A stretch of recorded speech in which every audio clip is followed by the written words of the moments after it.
जय जगन्नाथ सांग मैंने तो आज गोटे नुआ ब्लॉग को आपण मानक स्वागत। तो आज थिला गाँव को जीवार प्लानिंग, तो से मु बाहर जाइए गाँव को। तो गाँव को मुझे जाए कहीं भाई मत भल लगे गाँटा, तो से जाए। तो बट आज आसी मु गाँव को ये कहीं मो मम्मी को भुवनेश्वर आनियार थिला।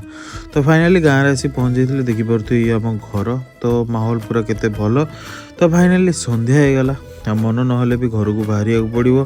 तो मुझे रिटर्न कर जाइए भुवनेश्वर को। देखो मम्मी मोर आम रिटर्न कर दिज आ बाटर पड़ा निमापड़ा पड़ा छेनाझिली खाइले कौन हेनी। तो से आर्तस दुकान गोटे अच्छी निमापड़े जोटा कि फेमस बनाए।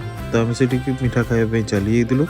तापर आम बाहर जाइलु पिपिली अभिमुखे। तो पिपिली पहुँचला मैंने चाह पीवा निहात दरकार। तो चाह से पीकी बाटर आसला गोटे जगार आम डोसा खाइलु।